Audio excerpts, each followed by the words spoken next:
party to deal with Ramesh. Every time Ramesh stand up to talk, every time, like Rowley, the Rottweiler. His whole career is shit talk shit on people. Now, he's the head of the Pussy National Movement.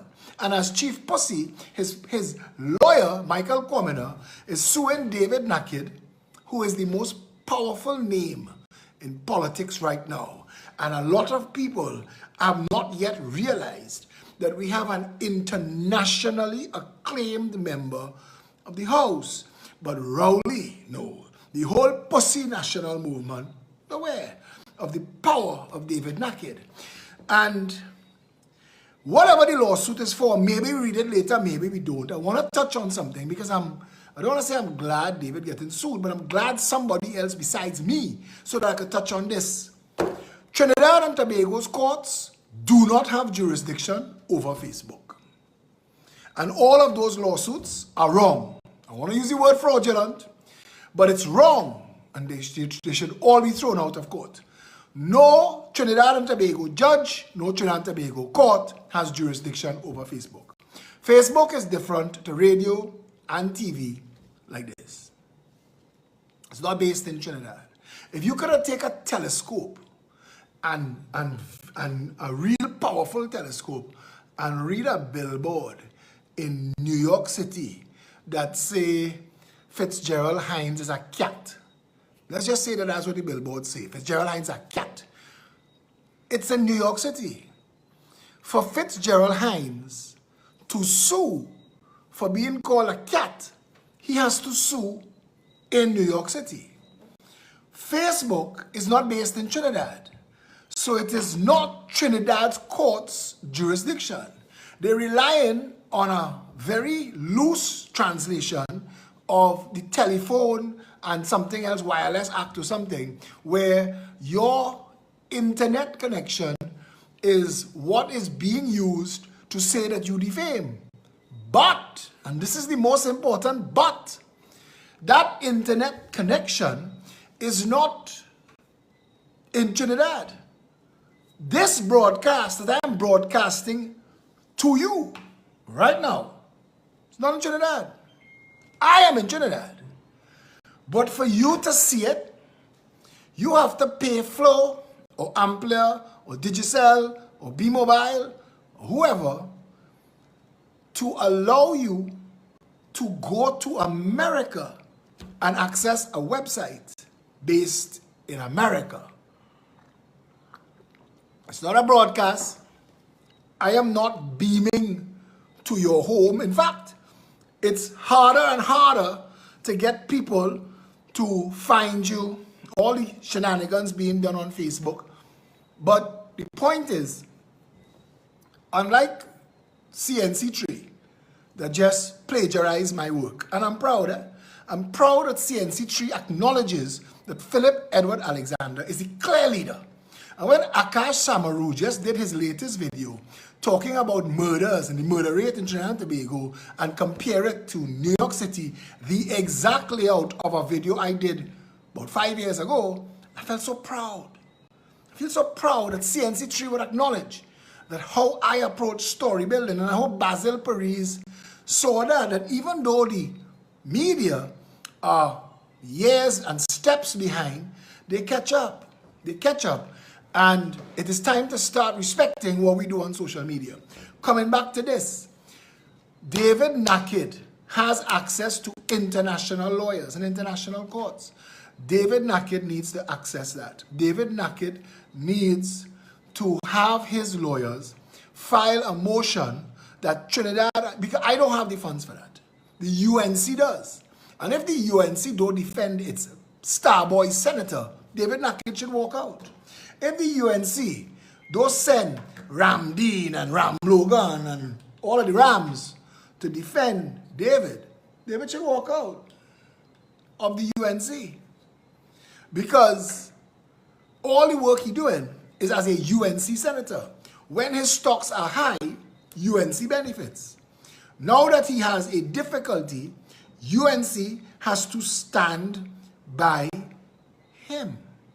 And they need to stand by him, and I'm telling Anna and Ram Logan, now I know, today, a guy, Terry Pinto, who I told you all about a couple months now ago, he called me today to say his son, who lives abroad, saw my video or saw my post where I big up Terry Pinto and called Terry in Trinidad to tell Terry that he big now, he viral on Philip Edward Alexander video. And so I know at some point, Anan and the rest of them will see this video. So rush it to them now. Anan Ram Logan, if anybody could do this, is you. If anybody could do this, it's you. And I am telling you, from a straight up technical point of view, Trinidad's courts do not have jurisdiction to adjudicate over what takes place on Facebook, and all matters like that should be thrown out. Facebook is based in America. Everybody who are hearing my voice tonight have to go on their Facebook and try to find me. They have to look for me to find what I am saying. They have to actively seek me out on a broadcast that is being broadcast in America.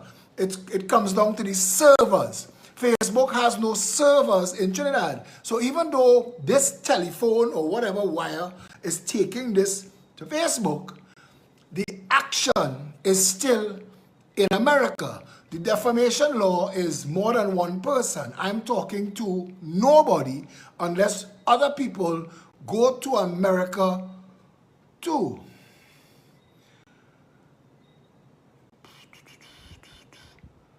I need to be careful how I react to comments on the thread, because sometimes people...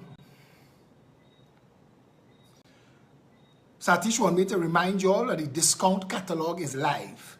Satish is going to put the discount catalog link in this video tonight for the first time, and it shows the hundreds of companies that are offering Citizens Union members full discounts, and he wants me to remember that. So I remember I said it at the start. I hope to remember to say it at the end. Those of you on some, he wants me to do the housekeeping and tell people, those of you who are on the page watching this video, please click like, click follow, so you get notifications.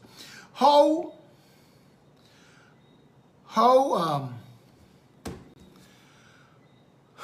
social media works, how Facebook works, how the internet works is important for the court matters. And I am saying Facebook is not in Trinidad and Tobago. I have to go to this billboard in America and put up my information. You have to go to that billboard in America to read it. Facebook is not in Trinidad and Tobago. You are not viewing it in Trinidad and Tobago. You are using your phone, your device to go to America to see it there. This is wrong. The courts of Trinidad and Tobago do not have jurisdiction over Facebook, and I am calling on lawyers that are going to represent David Naked to have the matter thrown out on those grounds and set a precedent for the rest of us. It is why on election day, and I have told lawyers this repeatedly, there is a law in Trinidad and Tobago that prevents you from advertising on election day. But you can say what you want on Facebook, because the courts and the Elections and Boundaries Commission, well aware, they have no right and no jurisdiction to police Facebook. What China does is shut Facebook down and limits the broadcast of certain social medias in China. And if the government wants to be dictatorial, it could do that. And that's up to the people to accept. If 1.4 million people choose to accept that rollover and play there, well, that's up to all you. But I want to tell you, ultimately, it comes down to what you accept. What we accept. Every time in history that wrong stops is when people finally say, you know what? Let my people go. And I don't know why it takes so long for people to say, hey, let my people go now. This is not what you were elected for. That's another conversation. Remember, also, any of our members who are in the food preparation business who would like an opportunity to sell food in a soon-to-be-open establishment, reach out to Felicia Holder tonight, 769-4590, and she will tell you the terms of that. It's a wonderful opportunity. We want to deal with all of the small businesses. Of course, we have to sample. You have to have a standard because we put in our name behind it. But if you want an opportunity to make some money and sell your wares, please contact Felicia Holder tonight and get your name registered with her, 769-4590. Yeah? A world, anyway, I don't want to say that yet because we had to make sure that all the ducks in a row. So, we've dealt with that. And please, I need Anand Ram Logan to get in touch with me and Gerald Ramdeen and all who are going to defend David Naked and Trinidad and Tobago. Please stand up with my brother David Naked. Stand with him. This is not no little shithong, fly-by-night, corrupt politician. This is not no little tool of the money launderers. David Naked is a man with heart for people.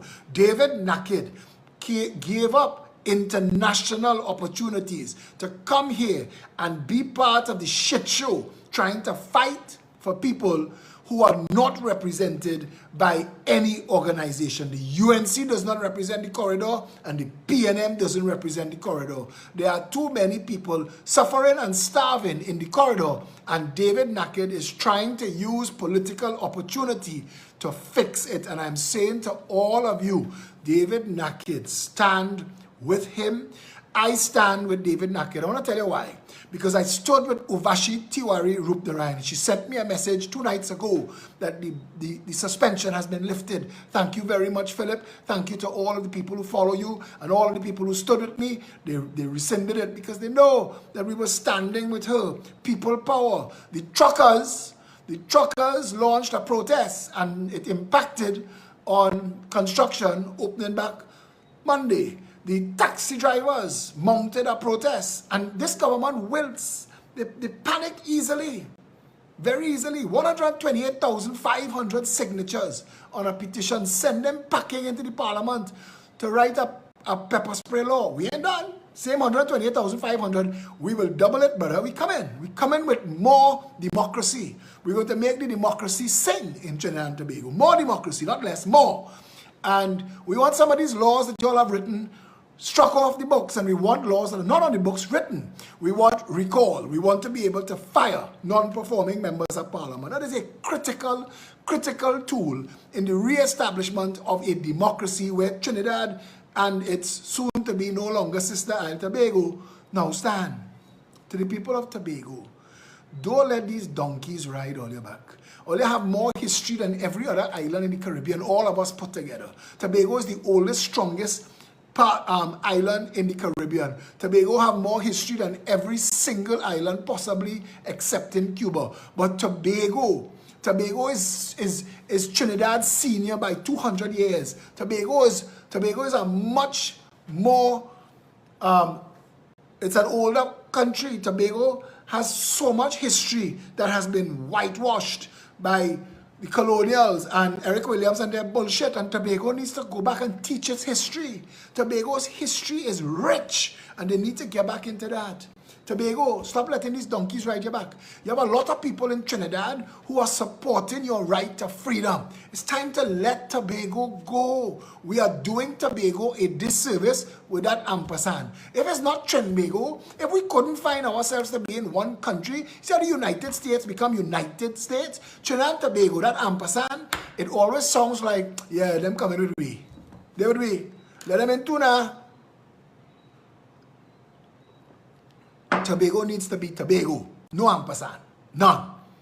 And until Trinidad's central government could open a branch in Tobago, until Tobagonians don't have to come to Trinidad for anything. Don't have to come. It's your choice to come. But every organ of state must be available in Tobago. If that's not possible, break the ampersand. Let them go.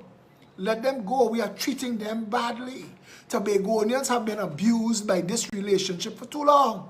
It's time to undo it. Let them go, because I am sure in quick time. All the people who talking shit, where Tobago get money from? All they know, you know.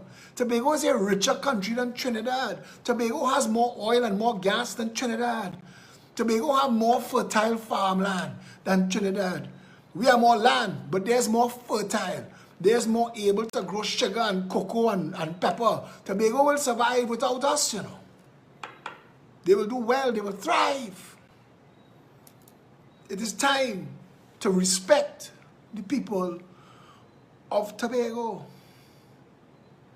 What was the names of the islands, boy? Alubera and what? And Carini. Trinidad and Tobago had 2 Indian names hundreds of years before they were rechristened. But seriously, it's not working. Trinidad is not working for Trinidadians, and all it's doing is dragging Tobago down. Tobagonians cannot be happy.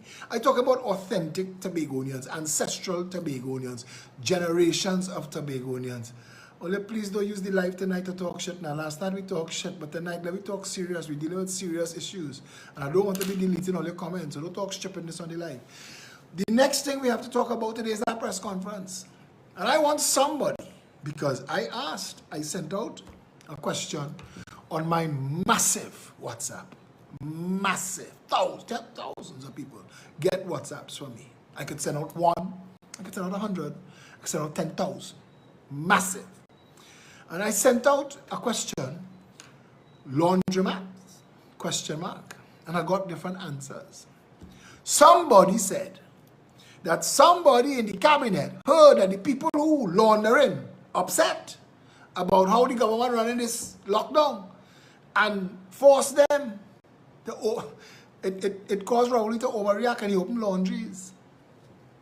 Anyway, Stephen Valdez, who is one half of Valdez and Tory, has a post on his Facebook today about you can't continue to run the country by lockdown for so long when we open it back. Stephen Valdez, kiss my ass. I was telling you this when you were posting shit calling for state of emergency and lockdown. You give these people the opportunity to suck big egg. You think you're stopping them from sucking egg now? Now? What did the state of emergency accomplish? Stephen, ask that question. You always use Facebook to talk shit. Talk serious. What did the state of emergency accomplish where COVID-19 is concerned? We at our, I guess, highest case count right now, opening the economy. Opening the borders. For what? While a state of emergency going on? For what? So bring people from abroad and lock them down? That makes sense to anybody? Jackassery going on. And you're all encouraging it. All the big businessmen and people with little name and little contact talking so much shit on Facebook instead of adding your voices to the rest of us and saying, listen, we're tired of the bullshit roller coaster right now. If all you don't have a plan for the country, step the shit down. Step down. Stephen is a bright fella. You and Christian Tory step away from your jobs and created a powerful advertising agency, Valdez and Tory. I remember, you all are bright guys, well connected. Why you don't use your voice, Stephen Valdez, for things that make sense? Because the same Facebook page where you was begging them, you all was groveling for a state of emergency. Now you want to know when the lockdown going to end? You don't give people, I told you all, Benjamin Franklin said, those who would give up essential liberties for temporary safety deserve neither and will lose both. And that's what's going on. That's what's going on. You have a bunch of Middle Easterns and Syrians and Arabs and Lebanese who come from countries that only know war. And Iraqis who only know dictatorship.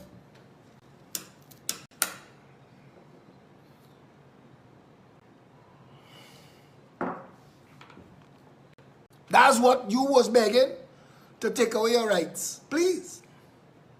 Help me get over this cold. Take away my civil liberties and my human rights. That is the jackassery that some of you, that's why I have to put you all on blast. Because you're bright and you're intelligent and you're stupid at the same time. Because instead of using your powerful voice and your connections to organize your people and say, listen, let me stop being these panty asses on Facebook, bad talking. Big men, big freaking men, all on Facebook, bad talking one another like a set of panty man. That is what they be doing. He right, but I don't like him. He right, but you're not white enough, or you're not black enough, you're not tall enough, you're not short enough, you're not brown enough, you're not green enough. A set of shit. Instead of saying, let's focus on the issues. Let's talk that. We live in a country where a man can get snatched up from doing nothing. Here, hold 2 degrees. You don't have the common sense to ride it, but your father has some money, or you access some currency. So all of a sudden, they're going to respect you, in case some of yours fall off and land on them. That's not how you run a country. It's why we have no water. If you focus just on water, all of a sudden, Akash and CNC3 know to talk about murder. All of a sudden, you know to compare our murder rate in New York City. All of a sudden, deal with the issues as they exist. Stephen Valdez and all of you, Stephen Cadiz, all of you, Vasant Bharat, Mariano Brown, all of you out there talking a set of talk. Deal with education. Explain to the vast majority of children who just did SEA why they're going to end up in a shit school and fail at life because they didn't get in to a prestige school. Explain to them, say it, come out and say it in words. Why most of our schools are shit schools and some are prestige schools when all our schools are under the same Ministry of Education, where all of our schools get the same funding, where all of our schools are on the same curriculum and get the same exams, where all of our schools use the same books, all of our schools getting teachers from the same teacher training college. So how could some be shit schools unless it is a design and a plan? Unless that's the only way for us to provide slave labor for Trinidad business. Break them at 11. Cut off their foot by the instep so they can't run. Tell me why Trinidad's education system, 20,000 children doing SEA, we had 20,005 seats for after SEA. Why we have a SEA? Tell me that. Tell me why all our schools are not 10-year schools, transition straight from 1 to Form 5, Standard 1 to Form 5. Tell me why they're not doing a grade point average to ask with the exams and competing with each other. Compete with yourself. Because there must be benchmarks of knowledge. That's what education is for. Benchmarks of knowledge, the ability to assimilate data, crunch, deduct, critically think. That's where we're supposed to be going. So you're supposed to be able to measure the performance of somebody along their own developmental scale. That's an index. That's to be able to tell you, okay, if you know these things, and you know these things, and you know these things, then your grade point level is 4.2. And we're chasing 4.5. So you have 3 points to come up. And to get the 3 points up, you need to learn these things, and these things. Make it simple so that everybody could get to somewhere. So that you could come from Morba, Beetham, Lavantel, and Sealot. So you could come from Goodwood Park, Westmoreland, Bayshore, or Gulfview, and still have the same steps to climb to get to somewhere in life. Let us stop the bullshit that is Trinidad and Tobago. Stephen Valdez, Stephen Cadiz, Mariano Brown, Vasant Bharat explain to the country why all of our canals flow into rivers, flow into drains that flow into rivers, that flow into the sea. So that all the rain that fell on the country in the last couple of days have all been washed out to sea. And the reservoirs empty. Why we don't have any dams or retention ponds? Vasant, you was in government. Mariano, you was in government. Cadiz, you was in government. None of you all got a thing to talk. None of this in one of them freaking cabinet meeting when you all was playing jam toti for butternut. Not one of you all got a thing to raise your hand and say, listen, man. How the hell a country 58 years old with more water than anywhere else in the world? We have rainfall that will make the Amazon blush. How could we not have water in our pipes? People are telling me too much leaks. That is the jackassness they put in your mind because they're shipping water from Caroni to Diego Martin and from Tucker Valley to Sangre Grande. You must get leaks. Decentralize the water management, now, man. Where it fall, capture it, hold it, treat it, and distribute it in concentric circles, radius, growing outwards, radiating outwards. So you get overlaps. This is not rocket science. None of this is rocket science. The fact that I have to say it to people who held high public office makes me wonder. All of our land, 90% of this country is bush and grass and thief quarry. Well, look who calling me. Stefan, brother, I had to call you back because I'm on a live video right now. Oh, you're on a live? All right. I was calling to tell you, join me on the live. What are you doing? You busy? Well, I could join you if you're on the phone line. How is it right now? Right now, brother, I will interrupt myself. Stefan Reese is here with me. I was waiting for Enchan to call me back. Stefan, tell me, brother, what was your opinion at that press conference today? Well,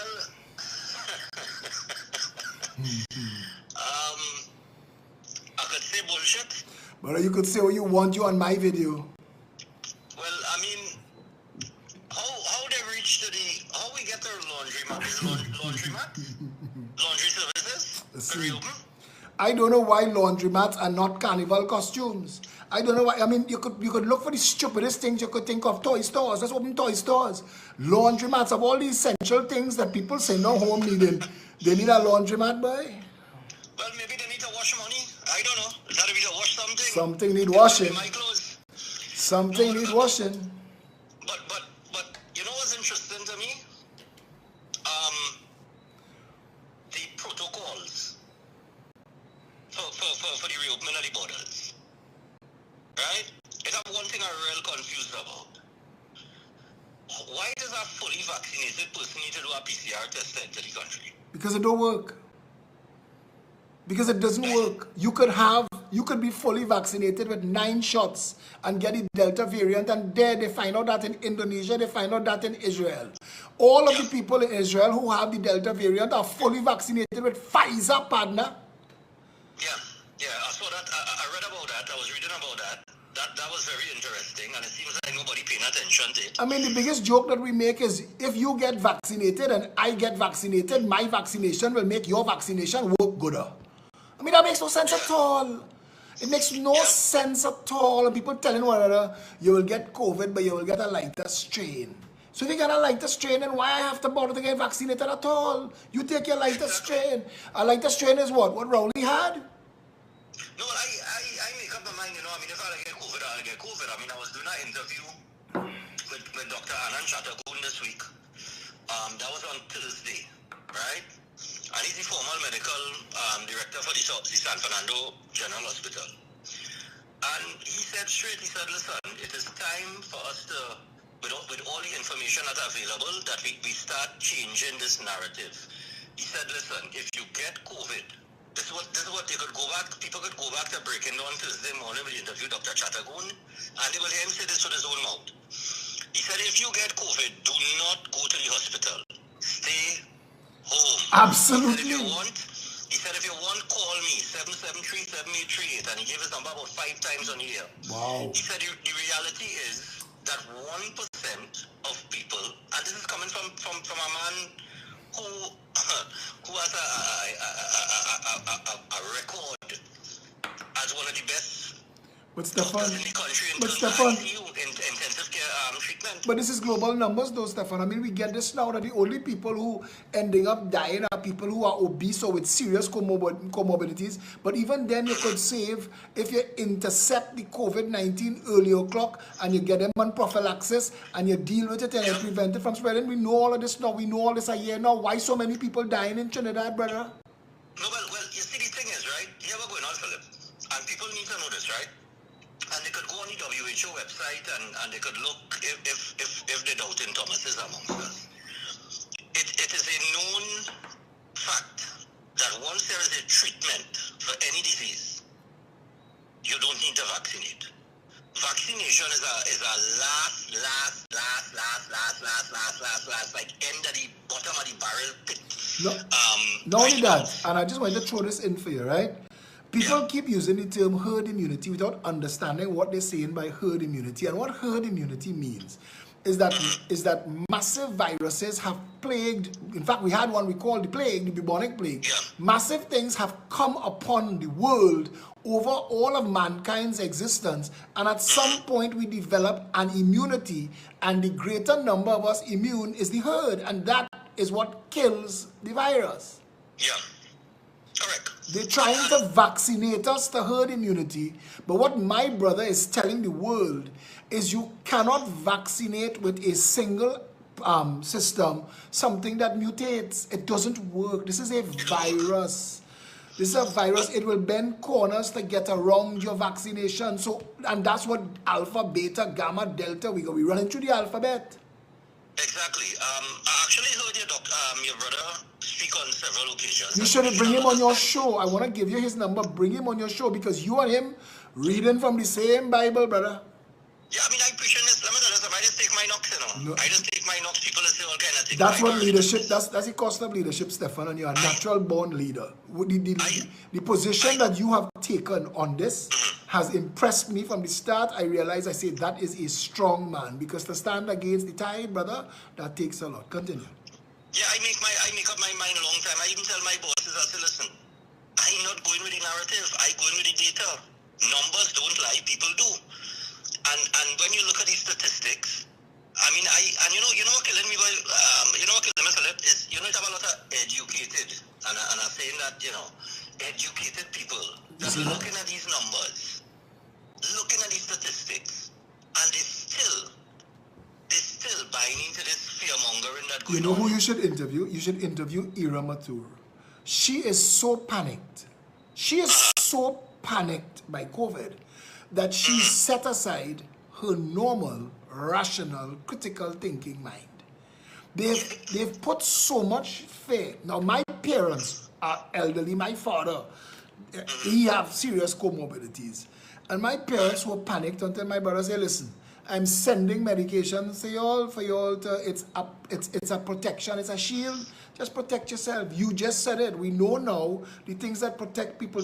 Vitamin D3, vitamin C, those things important. Boost those things and things like that, right? So how do people still, with all of the abundance of information in front of them, available to them, how do they refuse to see it? You want me to give you a little theory I have? I have a theory, right? You remember last year Carnival? When COVID was just before it was deemed they call the pandemic, right? 2020 Carnival. 2020 Carnival. Right. You remember how the sun was? I remember because my head bald, and I know I get sunburn all over my bald head. That sun was blistering hot. Now let me tell you this, right? When we were going January into February and the COVID-19 was spreading and coming across from Wuhan, and it hit Europe and it was coming into North America and everything, right? We had Carnival. You remember the first man that died from COVID-19 in Trinidad? Yes. He was visiting from New York. He was elderly. He was elderly, but he was in all the panyards. And he was on the road Carnival Monday and Tuesday with the steel band. And he ended up with COVID and ended up in the hospital and he died. That was the first death we had. And I sit down and I look at that and I say, I wonder if the possibility could exist that Trinidad and Tobago already reached natural herd immunity during that period there where everybody was out in the open, playing mass, going to fetes. You understand where I'm coming from? Obviously, because absolutely. And you would have gotten a lot of mild cases. Have people who told me that they got sick around December, January, February, March. I was going to tell you just now, when you say you're willing to get COVID, I want to tell you, there is a high likelihood you may have already had it. And if you do an antibodies test, you might find out that you did. Stefan, the government knows it's bullshit, you know. My sister's daughter and my sister's husband both got tested positive for COVID in a private institution. The private, and so they went home. Now, my brother already have protocols in place for my whole family. We buy our oxygen, tent, all kind of thing. We had protocols in place in the family in case anybody get it and get it serious, right? So nobody panicked. My sister brought her daughter home and her husband and my brother start treating everybody. And we have a local doctor here who represents him and dealt with the administration of everything that needed to be administered. And in quick time, my sister's husband and her daughter both recovered in less time. They got no symptoms or no serious symptoms. They were joking about having a symptom for an hour. And her other children got it. She got it. My sister got it. And her entire family passed through it like a dose of salts. But the reason I tell you that the government knows bullshit, because somebody from the government, from the private institution, alerted the government that these two people have COVID, and they were contacted by somebody from the Ministry of Health, and they were both told that you're quarantined for 14 days. They didn't ask them any question, how many other people living in the house, what's going on there. They did not call them back at any point in time. They're 3 days positive with COVID before they get the first call. And 14 days after that call, they got another call to say, you all well? Yes, we well. Okay, you're unquarantined. They didn't ask again about a single other person in the family. Nobody called to find out if they were moving about. My sister didn't have to tell anybody they had COVID. They could have go about their business normal and spread it to the world. You understand what I'm trying to tell you? The government knows when they tell you we have 10,000 active cases and 300 in the hospital. Come on, brother. You know that this is not as serious as you're trying to pretend it is. Well, I agree with you on that. And just going back to what you said about your sister and your brother giving the advice, and Dr. Chattergoon on Thursday said, right now, he is treating COVID patients over the phone. And he said, none of them have died. None. All have recovered. So it begs the question, because what he was saying is that do not go to the hospital because you're not going to get the type of care that you should be afforded. Because he said basically if the parallel healthcare system, let me say, have 800 beds, right? We know the number has changed, but let me just work with 800. He said if you have 800 beds and all of them are full, the Ministry of Health, the health system, does not have enough staff to take care of 800 patients, or for 800 patients to get the quality health care that they need. Now you couple that with people who have comorbidities, diabetes, maybe obesity, that they suffer, they have obesity, they cancer, or anything that weaken in your immune system. Kidney problems. No, but people who want chemo and that kind of thing have their immune system suppressed. Right. So, and you're not getting the proper health care for those things, you are going to die. There is no two ways about it. You are going to die. Anywhere else in the world, I want anybody to answer me this, right, Philip? And you are real common sense too, because you don't have to be Einstein to figure this out. With all the cases that you're having all over the world right now, United States of America, Europe, wherever, anybody averaging per million population the amount of deaths as Trinidad and Tobago? No, and that's the question I'm asking. At this point in the game, brother, 17, 18 months into COVID-19, when we understand that we have the highest deaths per million in the world, why would that be so? Obviously it's incompetence, Stefan. And I was saying, now I hear the opposition leader talking about commission of inquiry, but I was saying this months ago. As a matter of fact, when the deaths started to happen, about 2 weeks into this average of about 12, 13 deaths a day, I was saying on television, I said, listen, something is wrong somewhere. We need to set up an independent committee to investigate what is going on in these hospitals. But because you cannot tell me that people are dying and just becoming a statistic but the courts in a Ministry of Health release. The courts abdicated that. The courts abdicated their responsibility when they were approached. When the courts was approached about the Trinidadians trapped outside, and the courts abdicated the decision making to the Ministry of Health's numbers, it forgot its role in society, and its role in society was to be a dispassionate arbiter and to give everybody a chance to be heard. And it did not do that. It catered to the panic. And the point that you've been raising all the time is that they've been panicking people into surrendering their common sense. Exactly. You see, like right now, people getting tired of the strategy, You see all this lockdown and this curfew and everything that we under, that is just to frustrate you, 95% of people that are going to get our vaccine, they just want, if you ask them, if you do a poll, if you just go out on the road and you say, buddy, you took the vaccine? Ma'am, you took the vaccine? Why does you took the vaccine? I am sure 95% of them will tell you, well, I don't know, I just want things go back to normal, yes? And that's what they will tell you. They they just want things to go back to normal. But normal is not coming. So I have news for them. Normal is not coming. Nobody give us. Go ahead. If people keep sitting down and not doing anything about this and calling it for the bullshit that it is, they are going to keep coming up every now and then with variants. No, but hear this. Variant just now. We might have your own variant just now. Forget variants. Check this. Your immune system is a work in progress. You understand that? Correct. It's a work in progress. When you have us masked, sanitized, I have my hands so sanitized, Stefan, that I now have to be applying steroid cream to my knuckles. They dry like sandpaper and cracking. And I am not the only person that's happening to. Plenty people talking about that. We over sanitizing, we masking.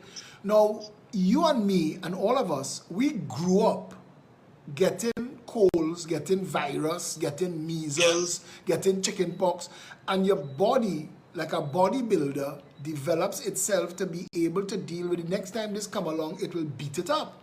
But we are not doing that now. So what happens to our immune system now that we've heard suppressed our whole immune system? So little things that we would have beaten before are going to cause us stress in the future. Yeah, because you know, mention something, and I keep saying this on television. When you're a baby, you just crawl on the ground, you just pick up germs on your hand. The hand just carry the most germs and pick up the most germs. As a baby, you're crawling on the ground, you're picking up germs, and you're taking in all the different bacteria and whatever. That is how your immune system is built. That is how basic science teach you. From small.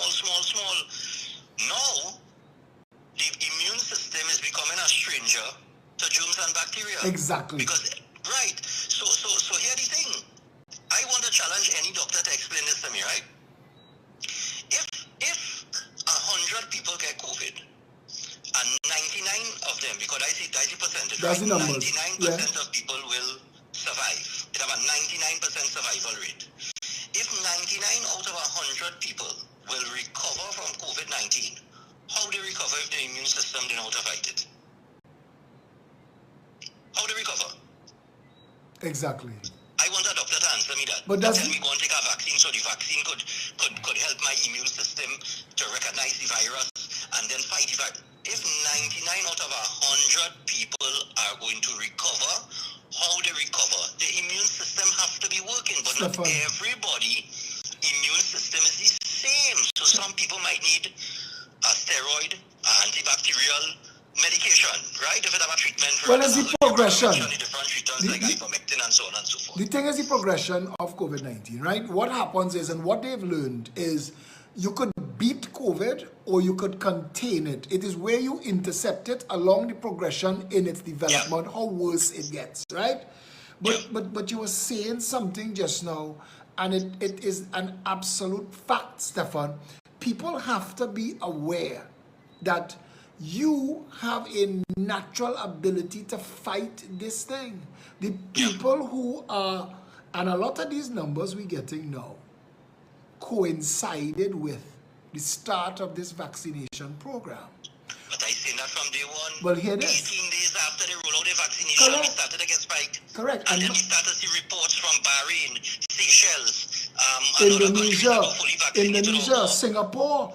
And what my brother told me is what they recently realized is that when you take one of these vaccinations, it decimates your immune system and makes you more able to get sick from COVID. When you have AIDS, acquired immune deficiency syndrome, AIDS don't kill you, you know. Some flu or some shit will kill you. Correct. It damages your immune system.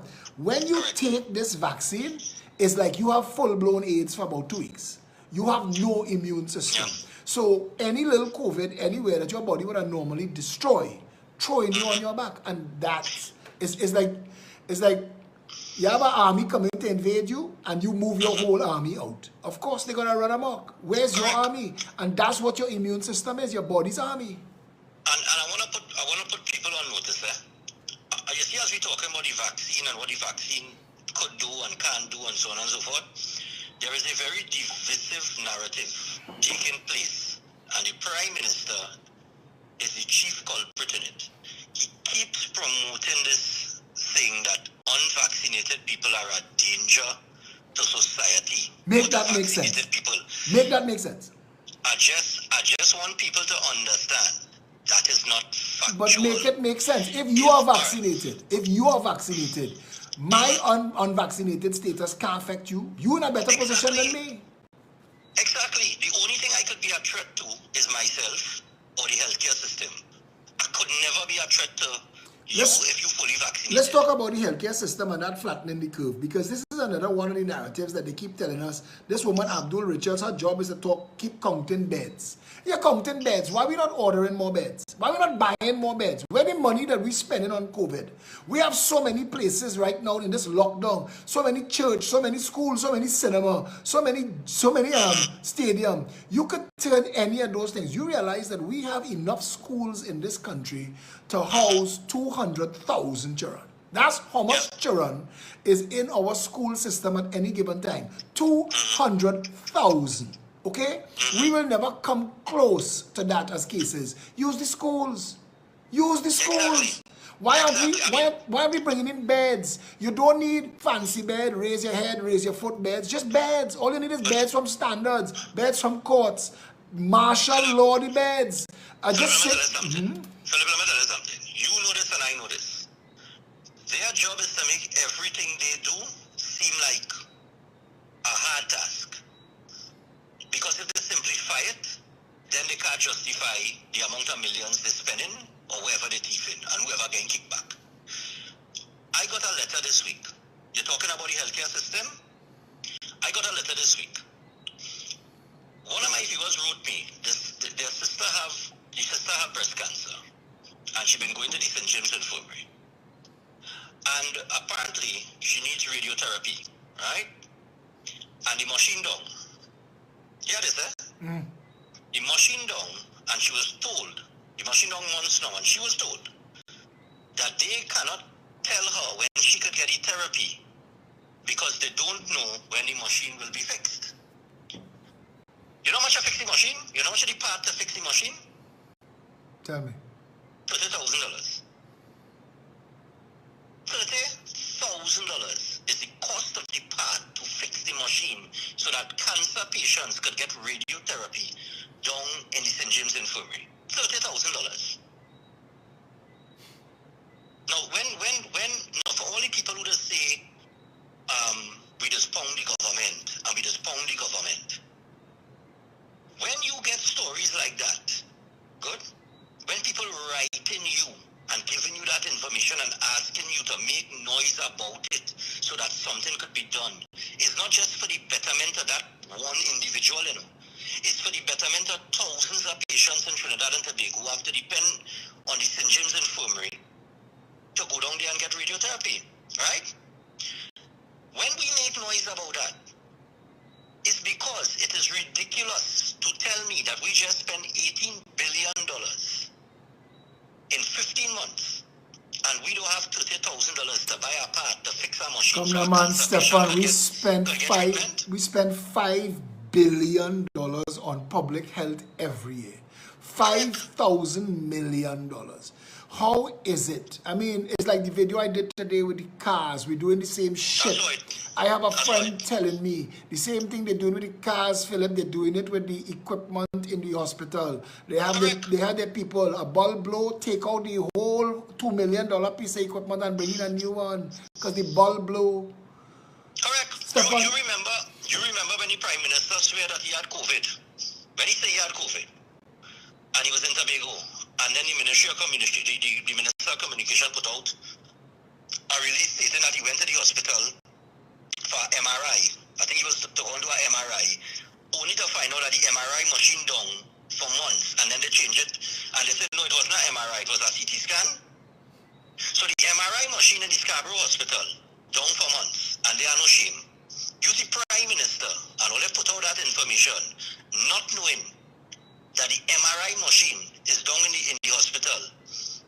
So that means that taxpaying citizens cannot get the proper service and healthcare that they need on a daily basis because the MRI machine down. And they just fly past that and say, oh no, it wasn't the MRI machine, sorry, it was a CT scan. But okay, fine. What is the status of the MRI MRI machine in the Scarborough Hospital right now wasn't fixed, now that you know. Stefan. And that's a question that I'd ask me. If you had a call, you can find out that. We had to talk about Tobago, you know. No, but 2 We had to talk about kilometers. Tobago, you know. 2 kilometers from the Prime Minister's residence is the General Hospital. The General Hospital, every country's national general hospital, is the big Sawati where medical is concerned. He is 2 kilometers away from the General Hospital. He is having a heart attack and they rush him all the way to West Shore. I remember that. What does he know that we don't know? You remember when Manning used to fly off to Cuba? But brother Maxi Coffee, plainly talking to me the other day on WhatsApp. I tell him, I said, brother, prepare to meet God. You know, he said, I make my peace with God already. I say, pay back the $3 million Rowley take and spend on you. Because if you ain't pay that back, you ain't make your peace with nobody, partner. He thieved that money. He didn't have the authority to take that money to spend it on you, and you didn't have the eligibility to get it. Nowhere in the salary reviews did they say that you could get $3 million for your stroke. You were supposed to go and lie down in Mount Hope and San Fernando and pray to all the gods above that something work like the rest of the people of Trinidad and Tobago. They didn't vote you into royalty. And let me tell you something. And let me make this clear, right? The people in this country have to make up their mind. They have to make up their mind what they want. You understand where I'm coming from? Absolutely. It cannot be red or yellow again.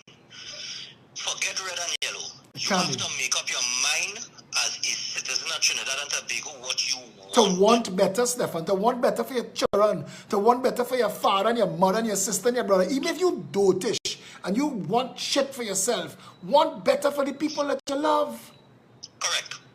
And that's the thing. I said it at the state on my show. Start putting yourself and your family first and start putting these people down to the back of the bus. But absolutely. Because that's where the diesel. But they are public servants. Their job is to serve the public. I know that I brought up a certain way. If your family have people over for dinner and we realize food running out, family hold back. Family hold back. The people who get fed first is the guests. The government's supposed to serve the people first.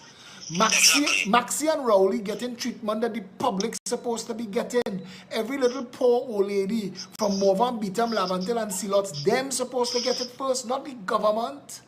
Exactly. I have no problem with a prime minister or a minister or any politician, anybody in a leadership position opting to go to a private hospital rather than no public. Spend your money. But the public service, the public hospital. Actually, I disagree with you. I disagree with you. I disagree with you, and I'll tell you why I disagree. No, hold on. Hear what I'm saying?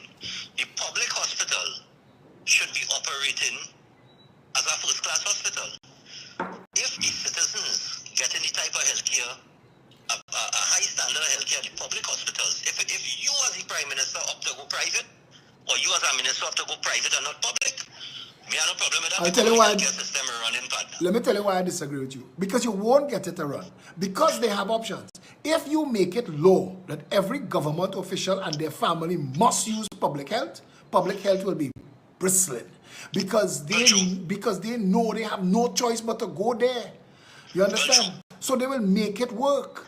If you know how to eat the food in the restaurant, you care about the quality of the food, you have to make sure that you have to eat that too. And that's the only way you will take the kind of care and attention that you're supposed to take to make sure the people supposed to have a government in office that puts them first, that says, listen, we will make sure that the standard that we set these things to is a world class. Stefan, they have so many things wrong with this country, brother. You called me in the middle of a rant. I was not ranting about education. I didn't even reach healthcare. I talk about water. We get water like the Amazon, brother. How can we not have water? Stick up in on the water. Let me deal with the education. Let me deal with the education for a quick second.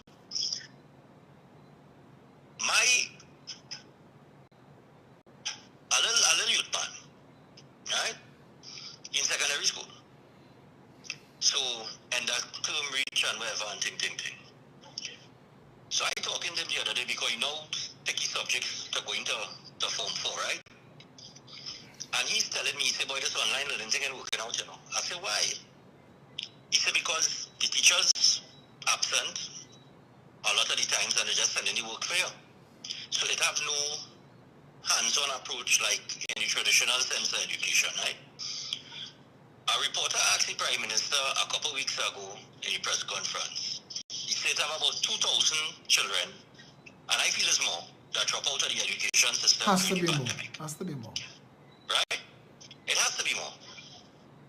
What are the plans of the government to get these children back into the education system and bring them back up to date, right? Now we know that the education system is not equal across the board, and it starts with the SCA. That's the biggest problem right there. You see that SCA? That's the biggest problem right there. Just say that, Stefan. We need our schools to be 10-year schools. The government have a responsibility through the Ministry of Education to make sure that all the children of the country get the same quality, high standard education regardless of which school they're in. Correct. But you see that primary to secondary school transition, that is where classism will start in the country. Yeah? Do you know that is the #1 cause of mental illness in Trinidad and Tobago? Of course. That it beats drugs. That you take a pre-developing child whose body is now getting ready to flood itself with hormones, and you will put him or her under more stress than they will probably have to endure at any other time in their lives. Correct. SCA is an insane experience for children. And then outside of the home, you break them from the only community they've ever known, the school that they've been going to since they're 4 years old. You rip them out of that and drop them into a new, strange organization where they hardly know anybody at all, and expect them to be able to continue like normal. It's like if somebody designed a system that's supposed to just make it completely difficult for our children to do well in education. That's what this looks like. Exactly. And you see, right now children missing so many things, man. They're missing the social aspect of going to school. But even more so, and I was showing people the other day, I said, listen, you have to understand that everything connected in life. Everything connected in the system. Right now you have students taking CXE. Right? CXE going on right now. When I took CXE, my next step was I had 2 options. Is either go down further my studies or I look for work. Right? When these children finish CXE here, this era here, right? Where are they going if the option is to get a job? In this economy. Where are they going in this economy? It have no jobs. Stefan, it have no jobs. Stefan, it have no so jobs. It have no jobs for the existing workforce. You're talking about adding 20,000 new workers every year. That's how much come into the workforce. And we know NIB under pressure. We know NIB under pressure already. So now you do have no safety net. Any new people coming into the system. Into the pyramid. Good. So NIB going to sink even deeper into even deeper hole now. They're going to sell the assets to pay the existing debts while they have other people who have been paying national insurance coming up that will be due and owing. What are they going to sell to pay them? Exactly. So I don't think people understand the problem. I don't think people really, I don't think people grasp Trinidadians bury their head in the sand. That's why Carnival works for us, because as long as you could wine and get drunk, you could forget. And we forget too much, and we forget to our peril. There was a time when there were not enough school places, so you needed a common entrance because some children had to fail. And when we got to a point where we have all the places we need for all of the children, SCA was supposed to end that, common entrance and SCA was supposed to end that year. Right. It's supposed to be a straight up transition. Stefan, I mean, we could talk for hours on this issue alone. If you give children a grade point average, if you say that the employment, because what you're saying just now, I just want to add this that you begin with the end in mind. If you're going to build a house, you have to have an idea how the house is going to look when it's done, so you will know what you're doing when you're building it. You can't accidentally build a 3-story house if you wanted to build a 1-story house. You had to have a plan that you see how it look in the finish, so that is what you will build towards. If you know the jobs that this country, and I keep asking, what is Trinidad? We're not an energy giant anymore. So what are we? Are we an agriculture country? Are we a tourism country? Where are we a manufacturing country? What is the vision for Trinidad? What's the goal? What's the target? Because if you tell me that, you know what India did? India made its countrymen the laughing stock of the world for a while. India said that they were going to dominate the information technology industry, and they were going to do that by training their people, and they started by putting their people to man call centers to learn this stuff. And you used to, remember in the 80s and the 90s, you call in for tech support and there's somebody in India answering the phone. Correct, yeah, I remember that. India now has more patents than any country in the world. The top 10 companies in the world now are all run by Indian CEOs from India. Once you need people trained in tech, all of the patents going to India, not China. It's going to India, and that's because they had a vision for the people. Lee Kuan Yew had a vision for his people in service and shipping and those things. So you train your people. You don't come out of education with wire bending when what they need is machinists. You understand what I'm trying to tell you? Once you know the kind of jobs that will be available is where career guidance tell the people, well, listen, we need, in the next 10 years, we're going to need technicians, machinists, craftsmen, and train people in those disciplines. But we're not doing that because nobody is saying from the top where the country is trying to go and what the people will have as a future. Do you know? And I have no idea, and that is why, but I'm glad we go along this road, because let me just put Tobago in here quick. That is why I agree that Tobago should be given what Tobago wants.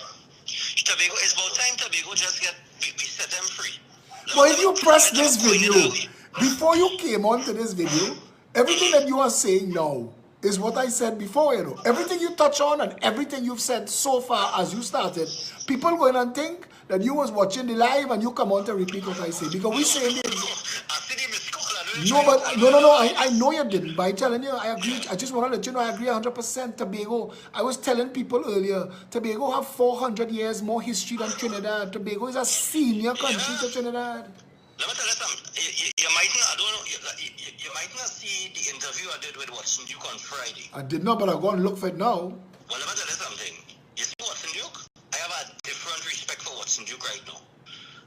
Watson Duke, I opened the interview and I said, listen, forget the government and the opposition and walk out and all this side thing.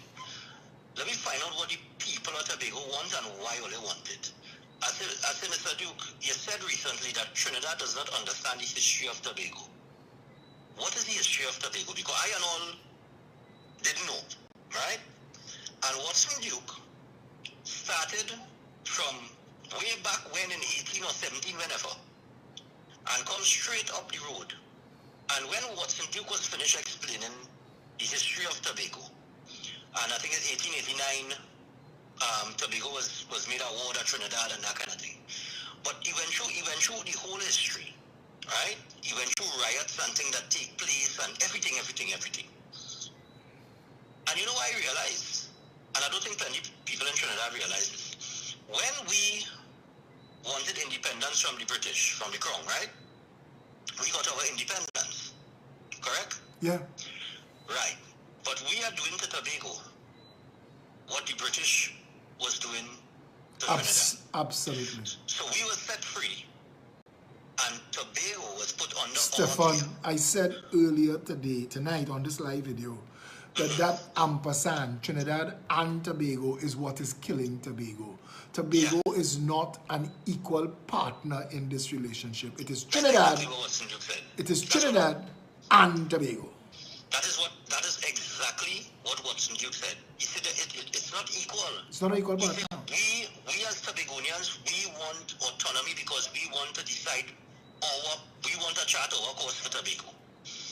And when you really sit down and say, let me tell you something, Watson Duke went into to draw references from Singapore and a host of other places all over the world. The man, watch me, the man He sounds like a historian. I didn't even, I don't know if he's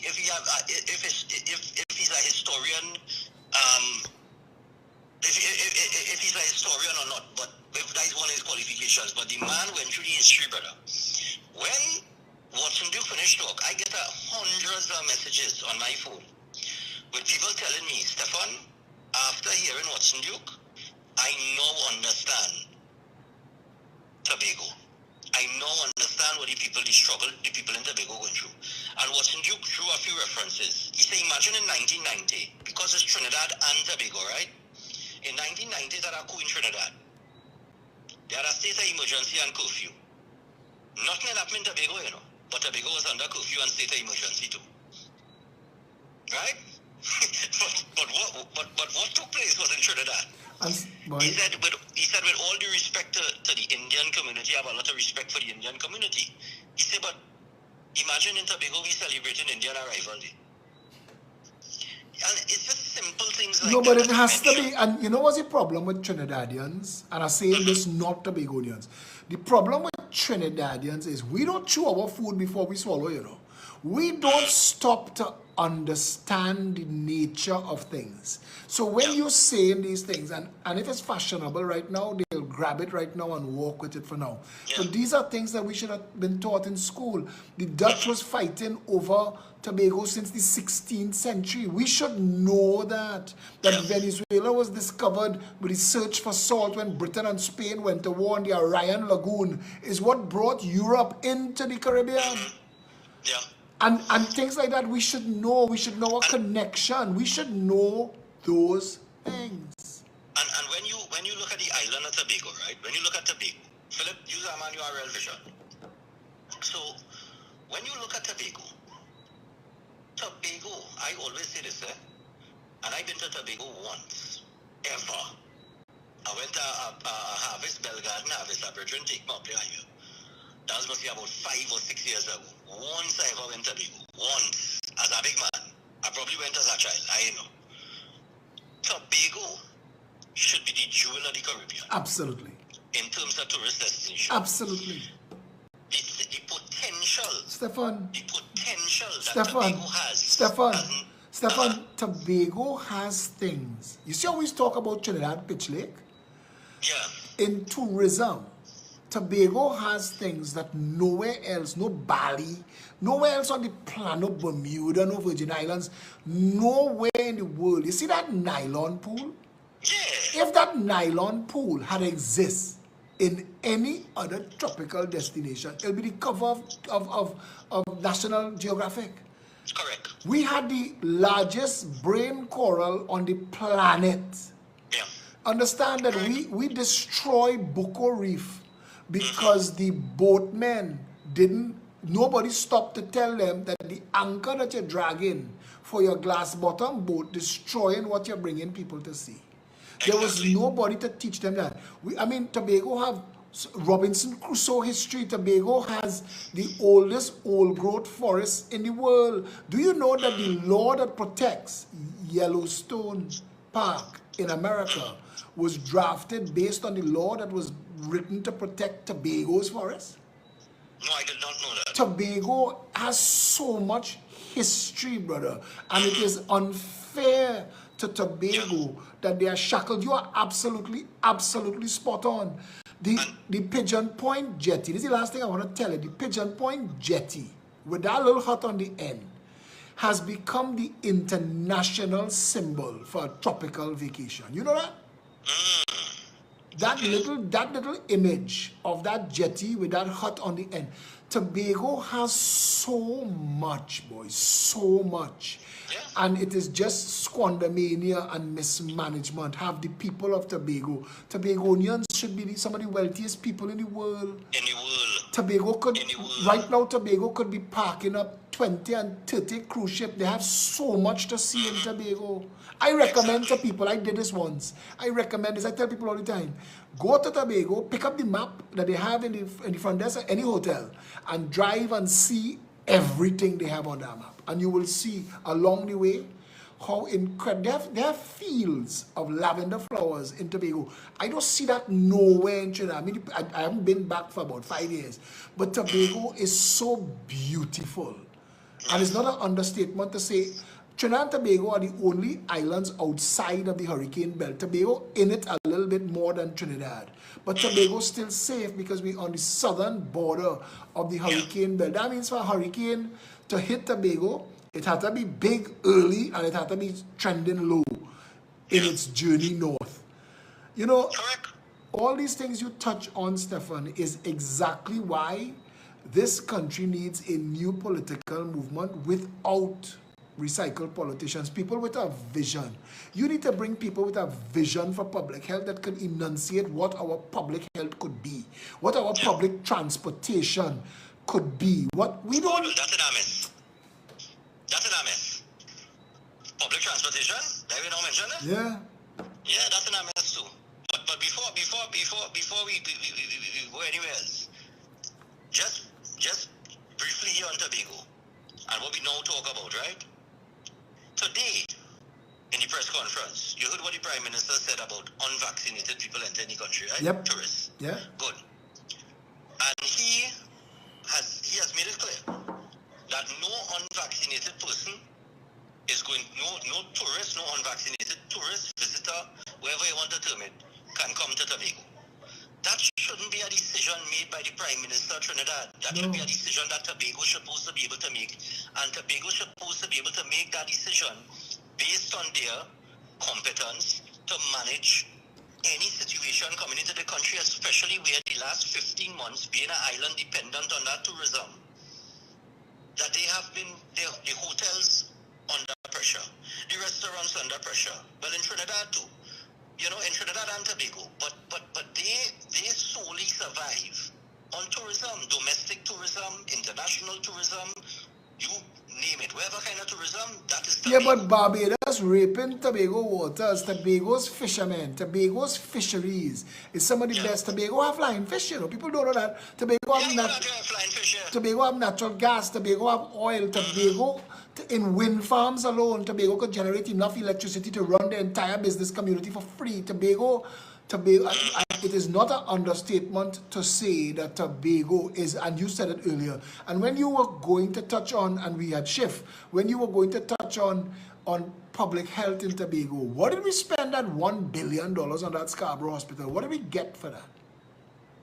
I really don't know, but I think is the Scarborough Hospital, is it? But I want to know because what I see. You have to remember gravel roll from there and build a house. A housing development, not a house. Yeah, the gravel roll down the hill, you know, and build a house, man. Stefan, it's shameful, boy. It's shameful, and everything that you go to talk about have that. I was watching a documentary on the Amazon, and they mentioned Tobago, they mentioned Trinidad and Tobago when they're talking about rainfall. Trinidad and Tobago, the Orinoco flows to Trinidad, you know. Yeah. Our whole ecology, our atmosphere, Trinidad is a natural rainforest. If humans disappear tomorrow, in quick time, we are rainforest again, you know. And we have so much water that falls on this country. So much water falls on this country. I had to tell them, if you lift up the Brian Lara Promenade from the Cathedral to Hyatt and sink 100 feet down, a retention pond there, cover it back with the promenade and let people, because in Japan they did that just the other day, and all of the water that floods Port of Spain, it flows from Cascade, St. Anne's and the Savannah, you know. It flows down all those streets, Frederick Street, Richmond Street, Charlotte Street, Henry Street, Edward Street. Is water running down those streets to Independence Square. But Independence Square was the sea. And when they reclaimed all of that land and created South Key and all of that, those, if they had followed the natural gradient, they'd have been underwater. So they never put proper ways and means to get the water that they wanted to run off the island to run off. So it pools and it collects, and we call it flooding. So instead of letting it flood, why don't we let it fall into a retention pond? You know, if it's falling into a retention pond, it could turn the blades of dynamos, the power pumps that will pump the water in the retention pond anywhere you want it to go for free. Yeah. Stefan, it is so easy to fix these things. How do you get Trinidadians to understand that these things could be fixed and want that for themselves? You know, I was asking myself that question the other day, you know. I said, Stefan boy, because to tell you the truth, I will tell all the people this on the live. I know more people up right now, but the thing with me is, and I don't know if it has happened to you, sometimes I just feel to just say, look, to hell with it. And it's the people that kill their spirit, you know. People that kill my spirit. Because I believe myself to be a man that will come out and fight for people. But my problem is this. Like I hearing a lot of noise and people saying, boy, Stefan, boy, you gotta do something, you gotta do something. I said, but listen, I have no problem doing something, you know. But the problem is, when I look back over my shoulder, nobody in there. Exactly that. The same people that bowling, you gotta come out and we had a thing, and we had to stand up and we had a thing. Okay, no problem. And then we organize it, and you look back, it's about 10 people behind you. Well, as you But say, about 50,000 people telling you to do something, you know. but as you But say, when you look back, as you're saying that, like telling people, candlelight movement, as soon as this state of emergency done, we go in and serve our petition. And we're telling everybody, if you're serious, take a walk. but let me tell you something about that. Let me tell you people something about that. And I want to tell you, everybody on the live tonight is, do not let anybody fool you and tell you they are not afraid of us. You know, I know they're afraid of us. And I'm talking about the movement. Yeah, I do. I know. Right? There's 150,000 people sign up them forms, you know, but they must be afraid. That's right. Stephen Katie's claim he had 100,000 signatures, right? I don't know if I know what we accomplished. But you see Knox Street? Yeah, Knox Street changed Trinidad.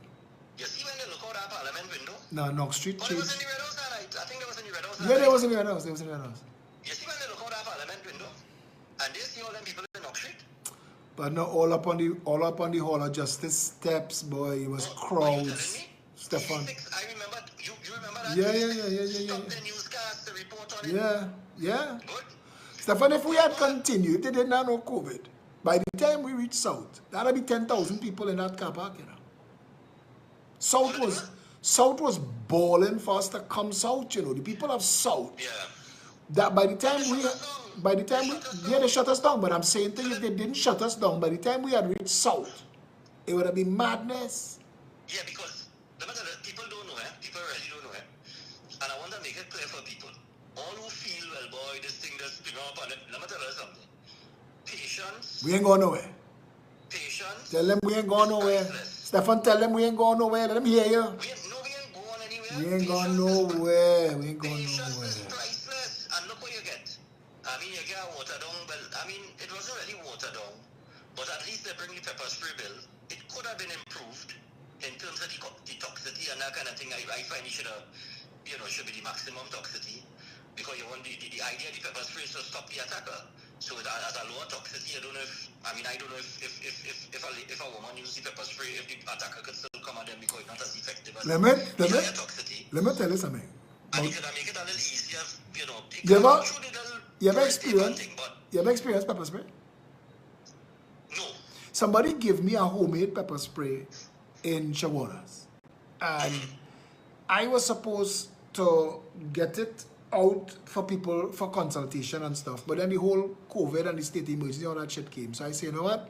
I will get rid of this, and then when I see them again, we will talk again, and I'll find out what's the terms and conditions under which you could possess this and all of that. So I empty out, because they had it in a little spray bottle, and I empty out the peppers, whatever the mixture was, the pepper mash or whatever it was, from in the bottle, and the spray nozzle that had a line down in the bottle, I washing it out with water. Stefan, to wash it out with water, I pressing the nozzle and just clearing the thing. The mist, not facing me, not blowing directly at my face, blowing away from me in the kitchen sink. Just a little bit of that part now. Blow up in, I can't say blow up, I didn't see when it did, it was just a mist. and I inhaled this water down from in the nozzle pad. Nah, I'm telling you, pepper spray has something to play with. If that's what that little bit of water down thing and a little mist that wasn't sprayed directly at me, whether it's sprayed away from me, and I still feel like that, pepper spray is a serious, serious thing. And I am happy that our women have an opportunity to defend themselves. And I want to tell you, all of you that did this, and all of the people that stood together with us to do this, we saved lives, you know. We are going to save lives in the future, and that's what it was about. Exactly, because and you know, let me make it clear, right? Do not. I want people to understand this. Do not think that because the petition was not delivered, that we didn't get the result, you know. By them bringing that, they didn't bring that by yes, you know. Nope. They bring that because they knew what coming in. Stephen Gary Griffith, before he was commissioner of police, was championing pepper spray. Nicole Dyer Griffith, I know plenty people who have been talking pepper spray for years, and the government has been ignoring them systematically. For them to run inside of there and do pepper spray right now is because, and all of these people that, like this fella, Becca Silal and other people who missing, that people calling, where candlelight movement, they don't understand that we are not a mission. We didn't form ourselves to go and chase after and search after every missing person in the country. We want to stop people from going missing in the country. That's what we want. We want to stop people from going missing, and that is what is important, that the government has a job to do, and that pepper spray is one of 5 things in our first list of demands. And Candace Barrett, our PRO, and she's an attorney, and she had said early in a meeting, she said they're going to try to head us off, you know, they're going to try to do some of these things before. I said, let them do it, because at the end of the day, this is not the only demands we have. We want a better country. But because it didn't matter to me, when I realized they're bringing it, I just laugh. I said, look, they're going to take front before front take it. But there's no front coming. Because you see, if they had bring it after, if they had waited till after, it would have given us more credibility. Because if we deliver the petition and boom, they bring the pepper spray. So they decide to bring the pepper spray because they know the petition coming. But Stefan, we want a commission of inquiry into the criminal justice system. That is the one I'm interested in. That is mission critical for Trinidad and Tobago. We need that. We need the license plates. We need the PH taxis. We need the FULs. We need all of that. But we need a commission. We need a commission of inquiry into the criminal justice system. And Philip, let me tell you people, on the live this. You see, when we're ready to roll and we're ready to drop that petition, you see that commission of inquiry into that criminal justice system. If you're not standing with us at that time, then you're not serious. You're not serious. You're not serious about crime in this country. Absolutely. You're not serious about fixing anything in this country. Absolutely. That commission inquiry into that is the most important thing. That is the most important thing, because these fellas who was able to do this girl this, they wasn't supposed to be walking free. Mr. 70 charges, boy. Mr. 70 charges. Exactly. 70 charges. Something is wrong. Somebody in the criminal justice system have to be able to explain how a man with 70 charges was able to be out there and do this to this girl. That's correct. And people have to understand, if they really want change in this country, you know, it's a perfect example. The taxi drivers the other day. Absolutely. The taxi drivers come out and make noise. Boom. All right, we move only from 50 to 75% capacity. And they come out and they stand for something and they make the noise and they get through. But the truckers too. The truckers This opening of the construction sector today, the truckers do that. People telling me we make enough noise, and I said, brother, the truckers, when you see the government just wait and time you. When Colin Imbert said, well, we raised the price 3 times and they ain't riot yet, people don't understand that to governments in a quasi-dictatorship, it is when the people put feet on the ground that you respond, you know. And until they put feet on the ground, you thinking, well, they like it, they okay with it. We can raise it 3 more times. People do not understand the power of that candle, that first candle you light. I wasn't there for the candlelight not the candlelight movement, but the candlelight vigils. I wasn't there in person. I was watching everything online. But when I started to see people coming out, right, I said, boy, this is going to be big. After the first probably 2 nights or 3 nights, I said, this is going to be a game changer. You just get that feeling that something happening. Yeah, when you get that feeling that people just is everybody boy Stefan. No, but it was everybody. When you was out there, you see it was in the actual vigils. I want to tell you, standing up in front of the Red House and having people of all classes and all races and all religions. We talk it, but I'm telling you, people in a circle talking to you, and I realizing this is Mr. So and so who running this whole big group of companies, and I talking with this next little fella. He just walk up the road, finish work in some restaurant or something, and it's just everybody just came together with no pretensions. We were there to fix this, and that outpouring of camaraderie was inspiring. I mean, and not only inspiring. It was powerful. It was powerful. People in this country have to understand. When you come out in numbers like that, you are going to initiate change. Change for you. Change for your standard of living to improve. Things for you, your life to improve. If you sit down and you just complain and you want to play keyboard warrior and just type in on Facebook, you're wasting people time. Absolutely. If your modus operandi is to sit down whole day and just be somebody present in the comments, you're wasting your time. And you're wasting the opportunity to make a better country for yourself. Exactly. I mean, I can understand. If you have a daughter, right? I mean, if I do have a daughter, I don't have no children. But if I had a daughter, that you know of, partner, but I have, that you know of. Well, of course, and just I can't understand how somebody can sit down at home. You have a little child, or you have a daughter, and you're saying to yourself, boy, why really want? What kind of country I really want for my child, boy? I mean, do parents not study these things again?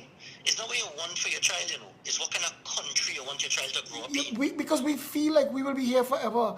Stefan, people, I mean, anybody could drop dead tonight of 100 things and not to hit you, not to shoot you. You could have something could go wrong in your body and you could die tonight. Mm-hmm. And all of the protection that you thought that you were going to be there to protect your family, gone. And the country that you leave them in. When you waste all of the opportunity that you could have used, you're spot on with some of the things you're saying tonight here. People need to hear. And you know what's one of the things that I think that we need to work against? You see this narrative that everything is racism and everything is red and yellow fight. Red say this, yellow respond that. That bullshit is taken away from the conversation that we need to have. And the conversation we need to have is, hey, none of this shit is working and we want it fixed. You want to tell you what people have to stop doing? And they go take it the wrong way. Some trolls go take it the wrong way. Because they wouldn't understand where I'm coming from, right? The greatest marketing statement in the history of politics, right, is greatest EPNM. And I'll tell you why. Even when they do shit, people just talk about the shit they do, and at the end put greatest EPNM. Sarcastically, but it still makes sense in the message. I hear you. That's right. So I hear you. Subliminally, in your mind, greatest EPNM, whether to do good or whether to do bad. And that is the marketing strategy. It's a brilliant piece of marketing strategy. I give them real credit for that. Whoever come up with that. No, it is. You're right. And I want to tell you this too. The UNC's failure to treat communication with the respect it deserves, and they still don't understand, But let's talk to Jillian John regular. And let's tell Jillian, I said, Jillian, what your communication people doing?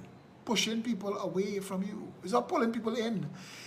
A political party, when you watch, if you want to get Jackie Jacket and Jimmy Jim Boots, Keith Rowley and them, the strategy to fight the People's Partnership was about an all-inclusion. Them fellas, would have come and sit with you and meet with you anywhere and sweet talk you and rub your ears and your head and make you feel, brother, I'm telling you, but it worked. The PNM pulled. I remember in 2012, Keith Rowley called a meeting in St. James, brother. They closed Bonds Road. They had nobody, and that was a PNM hotspot. If you could close Bonds Road opposite Charlie's and you can't get nobody to come to your meeting, wind up Balize House. And them fellas went to work, boy. And you know what hand them back reality? Section 34. How they deal with Section 34 and everything that flowed from there. But the UNC's failure to address people at their level and to take people's concerns seriously, because there have some people in the UNC that think that they could be a mirror of the PNM. That if the PNM could say that and do that, we could say that and do that too, and it doesn't work that way. It doesn't work that way. It doesn't work that way. It don't work that way. You see, if I say the kind of things I want to say, you know, people go understand that I really not for either side. You know, the UNC. I want to take a minute to tell Stefan, never guide Che Noel. He's on the live and he's just let me know that his uncle just died. And it was something that we were talking about for a while. I just want to interrupt you for a second to give him condolences. Che boy, I really sorry about that. Sorry to hear that and stay strong, my brother. Yeah, man. Sorry to hear that. How he died? Did he say? No, he will probably tell me later on. But okay. But yeah, no. What's his name? Che Noel. Shane? Che, C-H-E. Che. Like Che Guevara, yeah. Che, stay strong, my brother, and you know, deepest condolences to you and your family, and you know, I mean, I don't know the circumstances, but I could understand your pain because I lost my aunt last year, November. I lost my uncle in September. Loss is and loss. Then my cousin in March. Loss is loss, man. Loss is loss. And if it's people that close to you, is hurt because the absence, that void. Yeah. But Stefan, I had to bring you back on point because, and Che will understand because he's a die-hard warrior in the conversation. I had to bring you back on point for you to continue what you're saying because, and Trinidadians need to understand that and you were correct when you said that, I don't know how we're going to author it, but we have to move away from red and yellow because it's not working. Yeah, but people have to understand, right? Like, okay, the trolls on either side. We're talking about the PNM trolls and the UNC trolls, right? We don't have trolls. Now, they had a job to do, and I understand that. Fine. But not because I don't agree with you, right? Means that I agree with somebody else. If I don't agree with you on a certain point, I am taking a position. Indeed. And this is my opinion, my independent opinion. Good? But in Trinidad and Tobago, we reach a stage where, and the politicians have done a terrific job of it, that if I say something bad about the PNM, I am immediately a UNC. And if I say something bad about the UNC, I'm immediately a PNM. You see how they're beating up Ramona? Right. UNC trolls. You see how UNC trolls beating up Ramona Ramdale for just taking a position against Kamala Persad-Bissessar? No, they go beat up on me now tonight because it had no UNC again. I agree with you. It's PNM versus Kamala. It's PNM and Kamala. It had no UNC again. But you see, I don't want to go down the road of talking UNC business. No. Let me just say Stefan, Kamala is in marketing.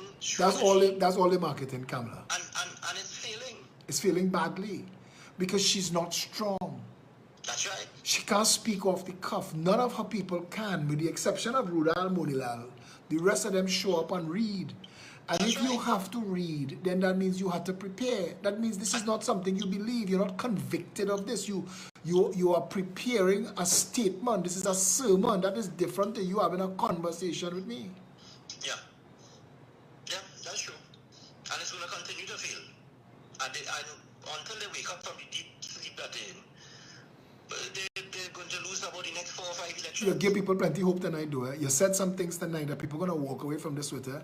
You said tonight that you're not opposed to getting involved when people calling you to get involved. And you said to them that it ain't over yet. And those two things, I want to tell you something. You spread hope there, partner. People want to hear those things. And I really appreciate you. I know how busy, but I know how busy. People don't realize how much work you work morning and night to put out that show. So when you get a little weekend off and thing. Philip, not as issue, Listen, last week, week before, Mr. Monroe called me. He said, Stefan, how your little fundmeTT.com contributions going? I said, well, going slow. I said, the money we had get before, we got maybe about $16,000 for the St. Vincent Drive.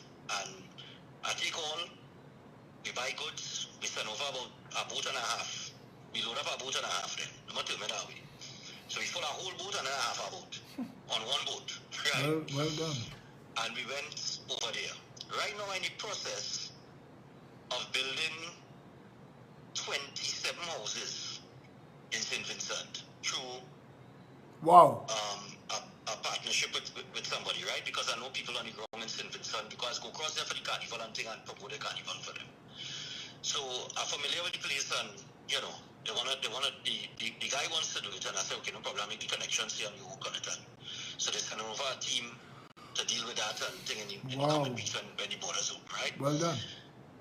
I also have an NGO in Canada that contacted me just before the lockdowns, just before me, and they wanted, through me, to renovate an entire orphanage. They were going to send over everything and we renovated the orphanage. Which one you did? Well, I was to pick our orphanage, but then this restriction thing come in and the conversation's kind of frozen. But you can message me after and I'll give you Tara Dial's number. She's the chairman of the Jericho Project and she deals with all of the orphanages in the country. So she'll link you up with all and direct you to the ones that need the most help if you want. No problem. But I'm just saying this because after this St. Vincent thing, I said to the people at Trinidad, I said, listen, you have a fundmeTT account. The campaign name is Breaking Dawn. You could put where you want, $10, $20, whatever. I said, because rain is coming, when the rain is going to come flood, Indeed. and we're going to want to be ready. And to respond. When to hit the ground running, right? Yeah. Because a lot of people that see me on TV and they don't really, because I don't really boast and brag and say I just do this and do that like other people. But things going slow. So Mr. Monroe, he says, Stephanie, we will do. We do 5 hampers a day for a month. He said I will sponsor the hampers. That's nice of him. Some $250 hampers. So people call him, they get a hamper. Philip, let me tell you something. If I didn't know by the long line outside South Park, a couple of Fridays ago, how many people really, really, really balling out here? You understand? I know now. I get in, on average, probably 500 to 600 messages a day. Wow. I get in emails.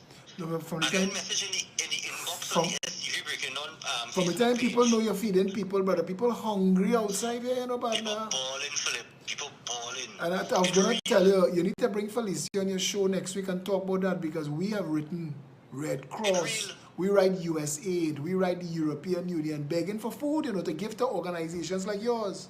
You should bring Felicia on your show next week to talk about that because that is not a problem. we're sending out letters to the world telling them, look, our people starving in Trinidad, we need some help, we need some food. Of course. No, let me tell you what I've been doing. I do 25 hampers, so that's 25 a week. So that's a small number, but that's what are getting sponsored. Right. Now, people are still sending money chirp. So, why does do with that? It's like anybody in the north, right? So I don't deal with the conglomerates. I just deal with the little small supermarket and them, because everybody had to live. Indeed. Cool? So, Suchet Supermarket on Bonds Road. I tell him, print some vouchers. And I will purchase the vouchers, right? So I just give him the money, sometime out of my own pocket, because the amount of people come in. And we do up these $200 vouchers. But when you go with the $200 voucher, Mr. Suchi go throw in a little $50 extra. Long it off, yeah. The cases, right? Try to meet people. So I just do that for people in town because he only associates in one road. He not nationwide. Right? So I have that arrangement with him. So there's some people, I didn't know some people know where I live in. People come and calling outside my house, whole weekend, Stefan, they have some. Stefan, call me, Call me, I need a hamper, Stefan. Stefan. If you're giving away hamper, Stefan, I need a hamper, Stefan, I think. But man. Sad stories. And then you have government ministers saying people greedy. Stefan, it hard outside there, But you know, karma is a hell of a thing, Hey, don't say that, boy, but the country locked down for over 2 months, brother. How the people who used to live hand-to-mouth supposed to be living? How they think they live in? Brother man, I went to the supermarket because I tell you guys I just make my groceries. I don't go massy, I don't go nowhere else. I just go right by the little small man and I just make my little purchase because the same thing Massey have, he have it too. I can get some of the international foreign brands and thing, but I don't really much up on them kind of thing. I looking at basics. I walk out the grocery in the morning and see a man with a plastic bag so with a stick of deodorant selling. $20 to the deodorant. So I stop now and I dip in my pocket. But I didn't have no cash on me. I pay with my links. Right. When the man turned on, he said, Stefan boy, I said, what happened? The man know me. But I just still shocked when people know me. So you know, so he said, boy, I was working. You're a reluctant celebrity. Yeah, well, boy, he was working Rip Shack, right? And the brother does wash the wheels, right? And work in the kitchen. You know how much he just get a week? $600. And I'm saying this so that people understand the pressure. Since May, he out of job. Good? His weekly salary is $600. That is $2,400 a month. To live. Good. I just go in the grocery and pick up 3 little bags and it's come up to almost $300 sometimes. Depending on where you buy, right? Yeah. And I not buying no Apple Jacks and Frosted Flakes and all them jackasses. Sorry, I didn't mean to say that. I am buying Vienna sausage. You're cutting it lean. Tuna. And I just always judge my grocery bill by a tin of tuna. So a tin of tuna is $9.95 right now, Brunswick. Anyway, so I'm picking up the basic thing and it's almost when we done, I want to give him a brother-in-law number, Ronnie Jarrett. He is bringing in a brand of tuna and people telling me is the best tuna in the country, and I'll give you his number so you could buy from him wholesale, small amount, 6 and 12, 10 and thing, and you'll get good price, and it's supposed to be the best in the world. So remind me to give you that number too. Yeah, no problem. So when I start to check now, but Stefan, if you're spending $300 and this is what you get it, and he working for $600 and his wife not employed, For real. and he had 2 children, how are you living? For real. So I said, brother, here what's going on. I would have taken the deodorant from me, buy no money on me. You go be out here tomorrow, he said, I said, right, cool. I'll come in to check it tomorrow. The very next day, I went in the morning. The man stand up there by his suit to wait till all day. But I mean, I tell him I go be there, you know. So, I came in the grocery, and I say, what's going on? Pull out trolley and pick up what you need. Good? A small trolley. One of them is small and they are the little small trolley. I say, pick up what you need. You pick up whatever little things you need, little meat. I say, no meat, you pick up no chicken. I say, pick up 2 chicken, man. You pick up 2 chicken, wherever. The bill come up to about, must be 7 something. Wow. Right? I say, I transport. He say, nah. I say, where you living? He say, Kokori. I say, let me go. I put everything in my wagon and I drop him home. And you know why I do that? He could have been doing You do that because several different things. Stefan, you did that. Stefan, he was out there, you did that. You did that because you are a good person. First and the man was trying to do it honest way. But everybody else see it and didn't react like you. You are a good person, and you need to understand and accept that. Good people cannot see injustice or pain and walk away. It is not in your nature. You can't do it. You need to go home with the comfort of knowing today I pushed against the madness that is this world. And that's your nature. Stefan, we as a country are blessed with some of the best people. They just misguided, They just misled. We have an absence of proper leadership. This country not supposed to have any kind of poverty, I talking to a hairdresser yesterday. She said to me, she said hairdressers earn their money day by day. And it's 2 months now, we can't earn no money. And the grant is $1,000. And she's saying to me, the amount of time I fill out the application and the amount of time it bounce back error. She said, I don't know what kind of rocket science I had to do to get this grant. But then I thinking to myself, what could $1,000 do for somebody for 2 months? Exactly. 2 months? Exactly. And plenty of these hairdressers, if not all of them, probably are children that going back out to school in September if they really went back to school. That have booklets. They have booklets today. They get booklets now. Yesterday they get booklets. But I don't know, Stefan. I don't know. I don't know what the government is thinking. And Donna Cox is shopping in where the 1% shop. She's buying organic food, and I wish her well. I think that everybody should have the same opportunities and the same blessings. It's not that I'm anti people doing well. I'm anti people doing well and forgetting everybody else. That is what is wrong. Exactly. Look at women that's working bars. To make a little dollar. Get a little tips. All them Subway employees, all them KFC and Royal Castle employees, how they paying the bills? All the people who working in the shoe store and the clothes store in the mall, all the clerks, all the staff, the people that we don't give two minds to after we leave the store and forget about them after they work their ass off to get a little minimum wage to serve us. For the past 2 months, they've gotten no money. How are they surviving? Yeah, look, the little numbers that I was given away, right through Mr. Mono. When I call the people to get a name, you know, it's one of the questions I ask them to them. Yeah, children? Yes or no? If they say yes, how old the child is? Baby? Age of the child. Because it dawned on me now. And plenty people who put together hampers really study that, right? That's why they do the voucher too, because with the voucher, at least they can pick up what they need. Get to choose. Right?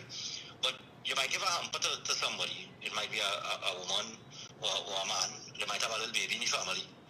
And they might not have milk. For real. So that's the purpose of asking that question. So I'll say, is that baby? Alright, cool. What kind of milk the baby does drink? Wherever. Right. And Mr. Suchin go add that in, I will make sure and put that in a particular hamper and label it for them. I just try to think outside of the box. I just come to hand your bag. I come to hand your bag with things you need now. I'm giving him a word tonight. I know a lot of people. And I'm giving him a word tonight. I want you to send me a list of what you need. I'm going to talk to my brother-in-law. I'm going to talk to other people. I'm going to pick up the phone and call all my 1% family. And I'm going to beg all of them to send food for y'all to distribute to people in your hamper drive. All right? I promise you that. We have to all work together. We calling for food internationally. The government is making, they don't seem to understand. You see, their belly full. It's only when your belly empty you can think like hungry people, And they're not thinking like hungry people. We need somebody in office who understand what it is like to be hungry. These people their bellies have been full for too long. They don't remember. If Ramdeen, and I think is the Helping Hands people, I think the name Helping Hands are NGO ever. The free market in South, in Pinal, that is set up last week. If they could set that up to give away free produce, people could just come pull a bag and pick up things and go with it for free. And you can take how much you want. They ain't restricting you to 2 bags of potato or 3 bags of potato. You can pick up 5 bags of potato if you want. You can pick up 2 bags of groceries if you want. If they could do that, how come the government of Trinidad and Tobago with all the resources and infrastructure to back them can't do that? Come on, man. Stefan, you have a Ministry of Agriculture with thousands of acres of land. How come we didn't start a plant, use CPEP, use farmers at outer work and start a plant fast turnover crops and just make food available to people, tomato, bygone, body. This is what would save the country. People being able, you need to grow the food too, because when the food supply chain, if the food supply chain get interrupted, if COVID was as bad as they had started off telling us, the food supply chain would have been interrupted at some point. What we was going to eat? Grass? We need to have... But serious, we need a plan, we need an actual plan, we need people who could think beyond their own, you know, brother, tonight's exchange, every time I talk to you like this, is always, people call me back and say, boy, Philip, you need Stefan on the show with you once a week. They love you, they love how your mind works, brother, you're a real good soul, and I mean, we're a wrap up because we'll go on whole night, so I want to tell you, give them your closing comments there, brother, give them, take as long as you need. No, well, you know, I just want people to know that, listen, the hard times, because it's talking about open back up and rolling out, and I'm going to tell you something, the hard times that you feel coming down, now start. Bet your bottom dollar on that. So, you know, my simple advice to people is watch how you're spending, budget yourself. Because I'm telling you, the tough times coming. The hardest time, it will be the next probably 3 to 4 months. Because everything not going to just bounce back just like that. People going to make adjustments. Business people going to make adjustments, and that's going to cause you to have to make adjustments. And that's what I mean when I say the bad time you feel you're coming out is where you're really not going in. Because where the economy is right now. We're still in denial, brother. We're still in denial. Yeah. And people, I want all to understand this. Together, we have what you call ultimate power. Together. Indeed. That is why politicians just work so hard to divide and rule. The change we want, yeah, that's us. Yeah, because a population that together could never get away with what they get away with. Indeed. So the candlelight movement is still around. I was going to suggest here. Now I know, I want to tell you this, people may not know this. Inside the candlelight movement is Avanel and Is There Not a Cause. Avanel Hector Joseph, the reason she named it Is There Not a Cause is because she's a first responder to everything. So Avanel trained in helping people. Candice Barrett Naus, her and the law firm she works for, they feed the homeless in town every single night. And they've done it for years. They are the longest serving uninterrupted feeding of homeless people in this country's history. And they do it, her and Devesh Maraj and others, and they do her husband Paul Daniel Nahus. They're doing that without fanfare, and as you say, but I just wanted people to know that inside of the candlelight movement is so many good people who are involved in different ways of alleviating the hunger. Maybe you, brother, want to throw out a little message in the thread to say, hey, if you all want candlelight movement, because you know we have the facilities and things, and we could start begging. If you all want, if you want to organize it, you know my role is to beg. I could get things, right? That's my role. So I could get plenty thing. If you all want to do something, you want the candlelight movement to do it, you take the lead, all right? I'll leave that in your hands. No problem, man. But I just want people, no problem, I appreciate that. And as you mentioned, Avanel, well, you know, Avanel using by synergy for good circumstance, right? I hear so. Brother man, since the volcano erupt, I think the last container leave weekend gone here. If you see thing, you can't pack a car back by today. It's only pallet and water and this and that. But yeah, man, it's about Avanel must ship off about I ain't want to lie. Avanel gonna ship off about she mining that country. 20 or 20, yeah, about 20, 30, 40 foot containers. She mining that country. She mining that country. I tell you, and every morning I go to work and I say, but wait, what is going on here, boys? I think. You know when you go by the side of the road and you buy a chicken and chips and they get steak fries, and then you go by a McDonald's and they get the tin fries. Well, I see tin fries because she dealing with steak fries. She fries bigger, fatter, everything. The amount of things I see Avanel move to help people. Nobody can tell me The nothing brother, bad about that. I talk about Paul, I talk about Candace, I talk about you. I forget to mention Inchan and he 50,000 hampers them doing. I mean, the candlelight movement is really, really, really good people. And I'm thinking that people like Jody and Satish and Sean and them must be bored and they want something to do. So take lead on this now. Let me pelt out some hampers. Yeah, let me do something. Candlelight movement, they look into us. Let me do something. And I want to thank, take a little page out of the commissioner book. I want to thank the haters. For real. The haters just make us stronger. Keep your focus, yeah? For real. So keep hating. And Keep hating. while they minding we business, we minding we business too. Yeah. And I go leave you with this, eh? You know,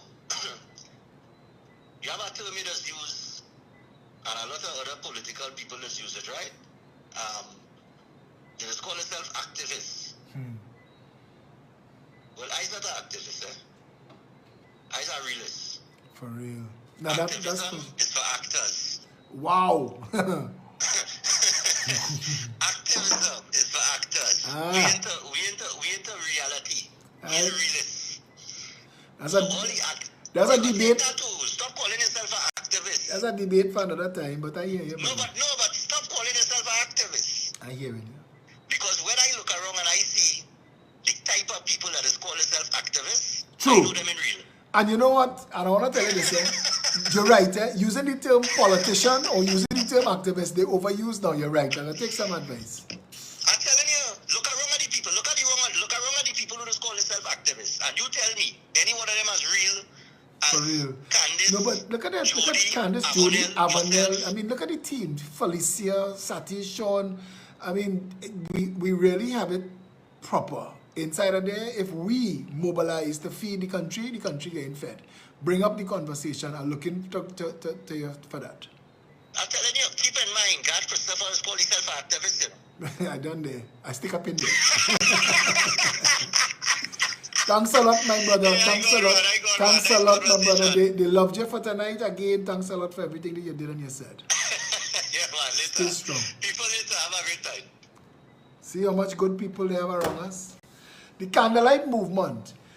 We do so much work separately, feeding people. Felicia and Sean and Satish and us in the Citizens Union, hampers. Today we had a meeting. We have more people donating. We're organizing hampers. Plus we wrote the world. We're organizing that. Inchan and his organization, them feeding thousands of people. Candace and her husband Paul and Devish Mirage and them feeding hundreds of people every single night. I've an elected mine a whole country. She there for every cause. Stefan and his hamper drive. Look at what we're talking about. Are we not coordinated as the candlelight movement to do that together? You can imagine we line up all them forces.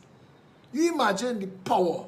If you line up all of that goodwill, all of that intention, all of that compassion, all of that love in one direction, that is power that will blow down the criminality.